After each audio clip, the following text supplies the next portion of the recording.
What's good with it, Black Goose TV family? Double salute as always. Your boy Fluence Boxing is back in the building with Fluence Boxing news, and it just so happens to revolve around one of my favorite fighters, Boo Boo, a man that has been absolutely slandered, especially in this past year.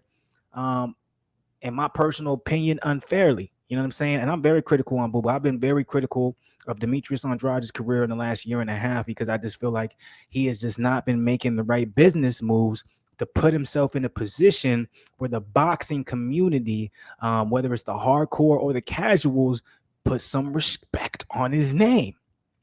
And hopefully you guys paid attention how specific I was. This has to do with putting respect on his name from y'all, putting respect on his name from the casuals. This has nothing to do with money because he's been making a lot of money in boxing for a very long time. So it's like I always hate when people don't differentiate the two when it comes to this shit because people are such fanboys. They make generic statements and they be like, Andrade is a duck and he's scared of this and that and he makes bad business moves. Nigga, pull them numbers up. He's been making millions on his fights regardless of who he's been fighting for a very long time. So let's differentiate financially what he's done for his business to clout. Okay, financially he's A plus, nigga. You can't argue the amount of money he's earned in his career for what he's done. So financially, business wise, he did what he's supposed to do. Now, clout wise, since we are in the era of clout in the past 2-3 years, it's all been about clout. Yeah, maybe clout wise, yeah, I'll give him a D because obviously a lot of people think he's trash when it comes to the boxing community. When it comes to casuals, they don't even know who he is because he's been with DAZN so long. He signed with Eddie Hearn back when Eddie Hearn was trying to make his wave into the U.S. and that never really panned out for him. So because of that, he got hindered in regards to who he was able to fight. I know a lot of people want to say his excuses. They'd be like, if you want to fight someone, just fight him. Because a lot of niggas are just dumb when it comes to this sport. They really think, nigga, I just, somebody, Andrade can call out Triple G and the fight just gets made, right? Because people are stupid, right? And then you have a lot of YouTube channels also who, they go with that narrative. They make shit up. So I ain't one of those. I'll be 100 with you. I'm going to be critical of my favorite fighter and in the right regard. So in this particular video, I'm going to be very critical to Andrade when it comes to, you fucked up siding with Eddie Hearn if you want to talk about clout. If you would have went, a U.S.-based promotion, a lot of people would probably know you. Now, would you be getting paid the same amount of money you got paid for the fights that you had? Probably not. So financially, for your family, for yourself, longevity, you did the right thing. Now, we're at the point where we can just look at everything in totality. We can put things in a box to an extent, and we can say, okay, now you're in a position, you're 33 going on 34. You're at the tail end of your career for the most part, even though I still think you got a lot left in the tank, especially if you didn't take any damage. I see him kind of in the same aspect as Terrence Crawford. What are you going to do to change the narrative of a lot of these stupid ass boxing channels and boxing community fans and casuals and niggas thinking they hardcore, but they criticize Andrade for business moves, but they don't know how much money he made? What are you going to do for them people to change their mind to say, oh, he's actually really good? He just, the promotion he was with, they couldn't make the fights happen. Like I see the same thing happen with Bud. Like I literally see a video pop up in my YouTube, like Terrence Bud Crawford wasn't blackballed by PBC, or it's like it's his fault. It took this long for the fight to happen. And it's like, I wish I was the type of dude to make clickbait videos and try to go with a narrative that's dumb as fuck. Because them the niggas making real money on YouTube. So that's obviously the way to go. But for me, it's like, that shit is so fake.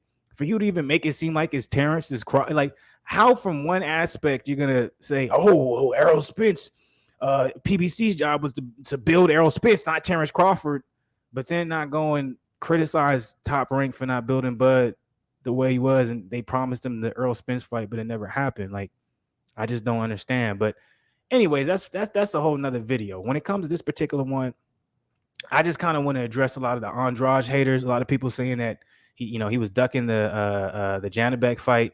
As soon as that was made mandatory, the nigga he vacated his belt. It moved up. It's weird to me because I'm like, do you guys know he already vacated the belt way early in this year? He did it around February. He did it around March.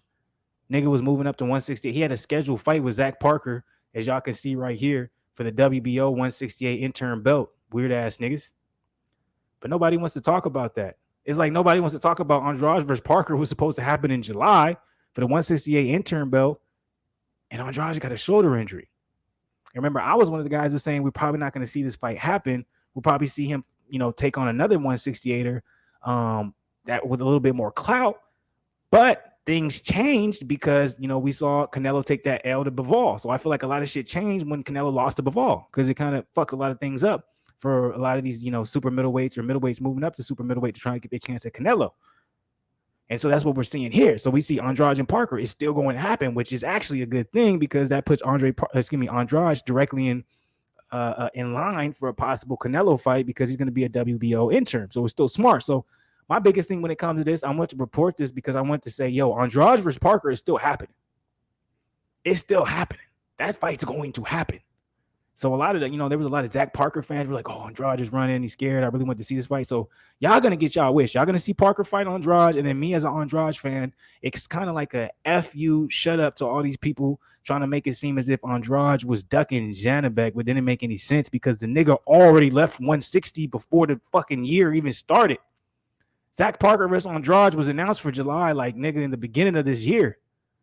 Like, he had been left the 160 division. He been said he's done with the 160 division. So that's really my whole point in making this video, just to kind of tell a lot of you like weird, dumb motherfuckers who don't pay attention to boxing for real to like shut up and like read, even though y'all not going to care. Y'all still not going to read and y'all still going to go off of headlines and believe everything a lot of these YouTubers be saying, even though they don't even do their own motherfucking research. They just be like, yo, I heard from, and this is what it is. Like, nigga, pull the article up, like pull the real shit up so we can really see if you capping or if you want some real shit. A lot of these niggas they just be making shit up in their head and then they tell y'all because a lot of y'all is just gullible enough to believe it. That's why I think the Black Goose TV family is the smartest family in the world because y'all niggas don't play that weird shit. But anyways, that was my little vent. Let's get into this article real quick, man. Let me go move on. Andrade Parker, WBO forced to delay purse bid due to damage caused by Hurricane Fiona. So a natural disaster is now the latest entry in a list of circumstances to prevent a Demetrius Andrade purse bid from moving forward. The WBO has called for a delay in the purse bid proceedings to determine promotional rights for sanctioned interim super middleweight title fight between Providence's Andrade and England's Zach Parker. I still believe Frank Warren will win this purse bid. The purse bid was originally rescheduled for next Tuesday, but will now take place on Thursday via Zoom. The minimum expected bid is $300,000. Andrade has been out of the ring since last November. The now former two-title divisions has been all 2022, waiting through purse bid delays and also recovering from shoulder surgery. He was due to face Parker on May 21st. So it wasn't even July, it was in May, in Parker's hometown of Derby, only to suffer an injury. So that's like a lot of y'all shut up. Y'all don't know what you're talking about. Interestingly, both interim finals were scheduled to take place on May 21st on two separate continents. Alan McCannully went through with this fight, tearing through Danny Diggum instead of 2 rounds. Andrade put up lane, withdrawn from the fight with the Parker after experiencing it. So let me see if I can go down a little bit if they're even saying anything, because a lot of this is just some bullshit. The disaster comes on the 5-year anniversary of the horrific damage left behind by the far more destructive Hurricane Maria. Though the latest round was enough for U.S. President Joe Biden to declare a state of emergency and has already ordered federal assistance to supplement Commonwealth and local response. So the hurricane is what, postponed this again. Andrade versus Parker. I see this happening before the end of the year. It will happen before the end of the year. And the reason why it's going to happen before the end of the year, guys, is because 168 division is going to be wide open next year. You got Canelo. Now he's going to have a lot of pressure on him because I don't think he's going to. I don't think the Bivol rematch happens, especially if Bivol can get past Ramirez. I see Bivol looking for that better bid fight, or if Bivol loses to Ramirez. Like either way, whether Bivol loses to Ramirez, there's going to be a rematch between those two. If he beats Ramirez, Bivol is going to look for the better bid winner. So Canelo next year, man, the 168 division is wide open. So we know that Jamal is going to be looking for the Canelo fight. David Benavidez will be looking for it. Caleb Plant's going to be looking for his rematch. Now we have Demetrius Andrade back in the building. So this will happen before the end of the year so Andrade can get some leverage on him if they can make it happen. But it will. So I just wanted to present that to you guys. Let me know what you guys think. Am I being a little biased? Am I being a little extra? Am I being a little bit too much? That's my personal opinion, man. That's my personal feelings. Andrade versus Parker is happening. So all these weird ass motherfuckers trying to say he's been ducking Janabek is weird because January, February, March, April, May, that's 2 months before July, guys. That's when the original Andrade Parker fight was supposed to happen for the WBO super middleweight intern title. How can you duck someone in Janabek when you're not even in the division anymore? Use your common sense, people. I wish more people would see this video so they're not as dumb as I see them to be. I love y'all. Appreciate y'all, man. Hit the like button below. Subscribe to the channel. You already know what it is. On Social Nigga Side of the Game. I'll be back. But with more boxing, much love to people. Stay blessed, not stressed. I'm going live for Fluence Boxing tonight, so make sure y'all check out my shit for that. Love y'all.